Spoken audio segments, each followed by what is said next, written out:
देखो देखो ठेला मतलब देख रहे चिपकाए का निकला था।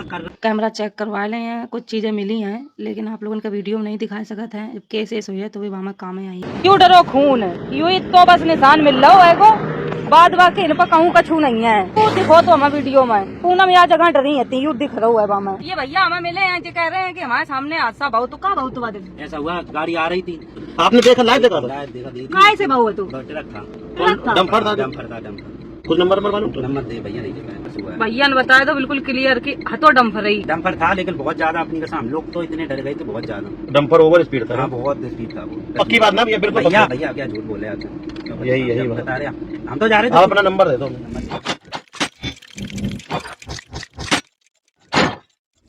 क्या पूनम और प्यारेलाल की आत्माओं को शांति मिल पाएगी?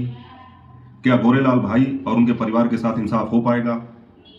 क्या पूनम और प्यारेलाल के जो दोषी हैं, जो गुनहगार हैं, वो पकड़े जाएंगे? जी हाँ, बिल्कुल। नमस्कार यूट्यूब फैमिली, स्वागत है आप सबका फिर से मेरे एक और नए वीडियो में। मैं हूं अमित और आप देख रहे हैं आप सबका अपना YouTube channel Amit Sangeeta vlogs. और दोस्तों, सिवानी के गांव अरियारी में जो भीषण हादसा हुआ है, गोरेलाल भाई और उनके परिवार के ऊपर जो संकट आया है, पूरे अरियारी पर जो मातम छाया है, उसकी कल्पना तो हम सभी लोग कर ही सकते हैं कि वहां पर उस परिवार पर, उन लोगों पर क्या बीत रही होगी।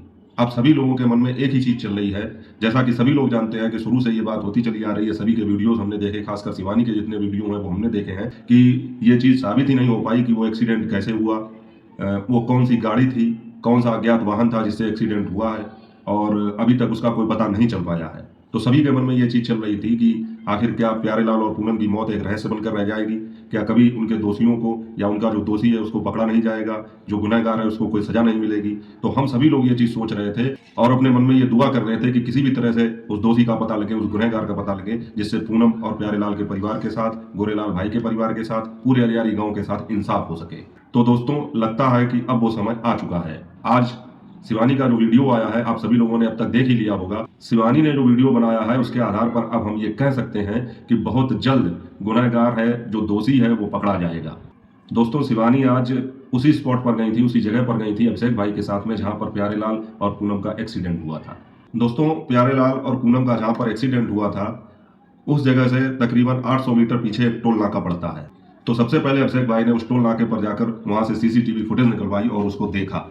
और दोस्तों, उस सीसीटीवी फुटेज से ये पता लग जाएगा कि उस समय प्यारेलाल की मोटरसाइकिल जो थी उसके आगे पीछे अगल बगल में कौन सी गाड़ी चल रही थी। क्योंकि साथियों, जो एक्सीडेंट हुआ है वो उस टोल नाके से 800 मीटर की दूरी पर हुआ है और उस जगह पर काफी ऊंचाई है, वो हाईवे का इलाका है, तो वहां पर कोई सीसीटीवी फुटेज वगैरह है नहीं। तो जो टोल नाके पर सीसीटीवी फुटेज है उससे ये पता लगेगा कि प्यारेलाल की मोटरसाइकिल के आसपास उस समय कौन कौन सी गाड़ियां चल रही थी। तो वहां पर जाकर सबसे पहले अभिषेक भाई और शिवानी ने ये चीज पता की और सीसीटीवी फुटेज मिल भी गई है, लेकिन उसको उन्होंने कॉन्फिडेंशियल रखा है। और बिल्कुल सही बात है, क्योंकि अभी इसका केस होगा, अभी गुनहगार ढूंढा जाएगा, तो आगे वो सारी चीजें अहम सबूत के रूप में रखी जाएंगी, तो उनको अभी सार्वजनिक नहीं कर सकते हैं। लेकिन उन्होंने ये बताया है कि हाँ, बहुत सी चीजें मिल गई हैं। तो अब हम ये कह सकते हैं कि अब जल्द ही दोषी पकड़ा जाएगा। इसके बाद में सबसे अहम चीज जो हुई है, वहां पर एक प्रत्यक्षदर्शी भी मिला, एक भाई मिले जिन्होंने ये दावा किया कि हमारे सामने ही वो एक्सीडेंट हुआ था। अभिषेक भाई ने उनसे ये कंफर्म करने के लिए भी पूछा कि भाई यार सच बताना, तो उन्होंने कहा भाई बिल्कुल सच बताऊंगा कि मेरी आंखों के सामने वो एक्सीडेंट हुआ था और वो एक्सीडेंट एक डंपर से हुआ था। उसकी स्पीड बहुत ज्यादा थी और इतनी जल्दबाजी में ये सारी चीजें हुई कि उस गाड़ी का नंबर नोट करना वो भाई भूल गए। और होता है, जहां पर इतना भयानक हादसा हुआ हो तो लोगों को ये याद नहीं रहता है कि हमें क्या करना है, क्या नहीं करना है। उन्होंने ये भी बताया कि उस गाड़ी से जब एक्सीडेंट हुआ तो वो काफी स्पीड में था और उसके बाद में उसने गाड़ी की स्पीड धीमी नहीं की, बल्कि उसी स्पीड में भागकर वो डंपर को लेकर चला गया। उस भाई ने यह भी बताया कि जिस समय पूनम का एक्सीडेंट हुआ था तो जिस तरह से शिवानी ने वर्णन किया था कि मुंह के बल गिरी थी और पीछे से पहिया निकल गया था सर के ऊपर से, ये चीज उन्होंने भी बताई। इसके बाद में अभिषेक भाई ने उस भाई का नंबर भी लिया है। यानी कि साथियों, हम कह सकते हैं कि सीसीटीवी फुटेज से उस गाड़ी का पता लग जाएगा, उस डंपर का पता लग जाएगा। और ये जो भाई मिले हैं ये एक गवाह के तौर पर मिले हैं और अभिषेक भाई ने उनसे उनका कॉन्टैक्ट नंबर भी ले लिया है। और मैं भी इस भाई की हिम्मत को सलाम करना चाहूंगा। ऐसे लोग समाज में होने चाहिए, आगे आने चाहिए। इन्होंने बहुत ही हिम्मत करके और बहादुरी दिखाई है, कैमरे पर सामने आकर ये सारी चीजें शिवानी के वीडियो में इन्होंने बताई हैं। जबकि आमतौर पर साथियों ये होता है कि लोगों की आंखों के सामने कोई चीज हो, कोई घटना हो, लेकिन कोई भी सामने आकर बताने के लिए तैयार नहीं होता। उसको लगता है कि ये लंबा झमेला हो जाएगा, कानून, पुलिस, थाना, अदालत, ये सारी चीजें हो जाएंगी तो कौन इस लफड़े में पड़े। लेकिन इस भाई ने बहुत ही हिम्मत दिखाई, मैं इसकी बहादुरी को सलाम करता हूँ। इसी तरह के लोगों की समाज को जरूरत भी है। साथियों, इस भाई ने यह भी बताया है कि वहाँ पर जब शिवानी ने कहा कि लोग खड़े होकर तमाशा देख रहे थे, मतलब एक्सीडेंट हो गया था, लोग वीडियो बना रहे थे, तो इस भाई ने यह भी कहा कि ऐसा नहीं है कि उनको उठाया गया था, तुरंत ही उठाया गया था, लेकिन यह है कि किसी भी चीज़ में जब इतनी बड़ी दुर्घटना हो जाती है तो समझने में, उसको देखने में थोड़ा बहुत समय तो लगता ही है। और उसके बाद में प्यारेलाल की भी हालत वहाँ पर इस तरह से हो गई थी देखने के बाद, तो उस दृश्य की जो है हम लोग कल्पना ही कर सकते हैं कितना भयावह रहा होगा वो चीज़। और जो भी वहाँ पर आसपास प्रत्यक्षदर्शी थे तो वो भी देख के सकते में आ गए होंगे। और दूसरी एक चीज़, वो इलाका, वो जगह, उस जगह पर बताया कितनी डेंजर जगह थी। शिवानी ने यह भी बताया, एक दो वहाँ की फुटेज भी दिखाई, क्लिप भी दिखाई कि किस तरह से ट्रक जो निकल रहे थे, डंपर निकल रहे थे, उनके पास से सटके मोटरसाइकिलें निकल रही थी। तो वो जगह भी काफ़ी खतरनाक थी। तो वहाँ पर भीड़ भी धीरे धीरे काफ़ी लगनी शुरू हो गई थी, तो इस वजह से थोड़ी बहुत देर हो गई थी। लेकिन उन्होंने बताया कि लोगों ने प्रयास किया था और प्यारेलाल को उठाया भी गया था और पूरी कोशिश की गई थी प्यारेलाल को बचाने की, लेकिन होने को तो कुछ और ही मंजूर था। दोस्तों, आप लोगों ने देखा होगा वीडियो में कि किस तरह से शिवानी ने वो जगह दिखाई जहाँ पर खून अब भी पड़ा हुआ है। और अब तो ये एक तरह से इतिहास बन गया है कि जब भी उस जगह से गोरेलाल भाई, शिवानी या कोई भी वहाँ से निकलेगा अरियारी का, तो उसको याद आएगा कि इस जगह पर अरियारी के 2 बच्चों का एक्सीडेंट हुआ था। ये सारी उम्र जो है उन लोगों को पीड़ा देता रहेगा। अब साथियों, एक बात मैं और भी बता दूं कि यहाँ पर यह स्पष्ट हो चुका है उस भाई की गवाही के बाद में कि एक डंपर से एक्सीडेंट हुआ था।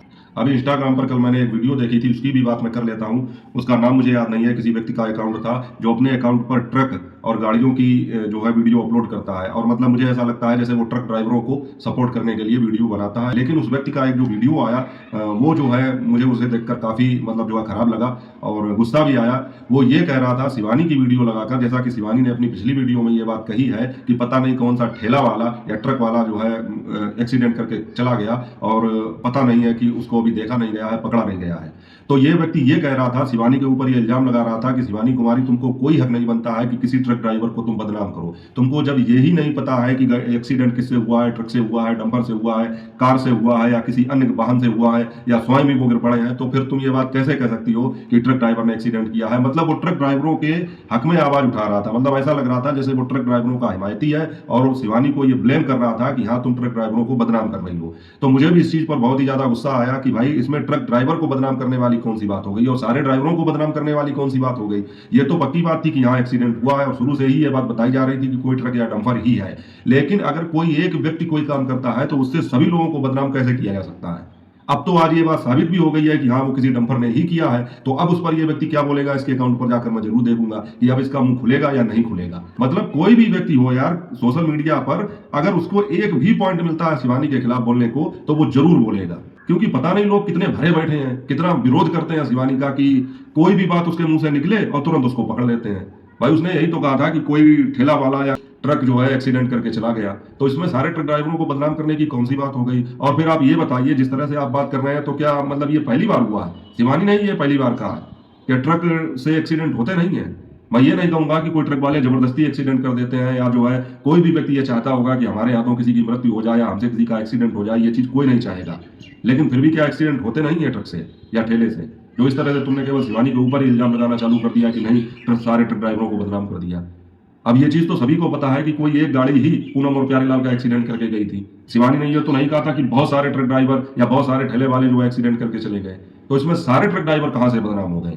और अब क्या कहोगे कि जब वो पकड़ा गया है, जब ये बात साबित हो गई है कि हाँ, वो एक डंपर ही था, अब उस ड्राइवर के लिए क्या कहोगे जो मौके से भाग गया, फरार हो गया? तो वीडियो बनाने से पहले, इस तरीके की चीजें करने से पहले कुछ दिमाग लगा लिया करो कि बस कोई भी पॉइंट पकड़ में आया शिवानी के खिलाफ और बोलने लगे। बस यही चीजें खराब लगती हैं। और साथियों, यही सारी चीजें देख के मेरे अंदर से फिर ये फीलिंग आती है कि ये लोग जितना विरोध करेंगे मैं उतना ज्यादा ही शिवानी का सपोर्ट करूंगा, क्योंकि ये लोग कोई मौका छोड़ते ही नहीं है। कहीं से भी कोई भी बात हो उसको तोड़ मरोड़ के तुरंत ही उसको बदनाम करना शुरू कर देते हैं। तो साथियों, ऐसे गम भरे माहौल में, ऐसे दुख भरे माहौल में गोरेलाल भाई के परिवार के लिए, अरियारी वालों के लिए ये एक राहत देने वाली खबर है। शिवानी ने जो वीडियो डाला है उससे ये चीज स्पष्ट हो चुकी है कि सीसीटीवी फुटेज से ये पता लग जाएगा कि वो कौन सी गाड़ी थी जिससे प्यारेलाल और पूनम का एक्सीडेंट हुआ। इसके अलावा जो भाई गवाही दे रहे थे शिवानी के वीडियो में, उनके कथनानुसार वो एक डंपर था। ये चीज भी प्रूव हो चुकी है। तो अब हम उम्मीद कर सकते हैं कि प्यारेलाल और पूनम दोनों लोगों के साथ अब इंसाफ होगा। गोरेलाल भाई के परिवार के साथ इंसाफ होगा, उनके माता पिता के साथ, उनके बूढ़े दादा दादी के साथ, सबके साथ इंसाफ होगा। और ये जो दुर्घटना हुई है, इसका जो गुनहगार है उसको अपने अंजाम तक पहुंचाया जाएगा। तो साथियों, शिवानी का ये वीडियो देखने के बाद मुझे तो बहुत राहत मिली है। आप लोग कमेंट करके अपनी राय बताएं और वीडियो को लाइक करके चैनल को सब्सक्राइब करें। आगे जैसी भी अपडेट होगी आप लोगों को देता रहूंगा। तब तक अपना और अपनों का ख्याल रखें। जय हिंद, वंदे मातरम।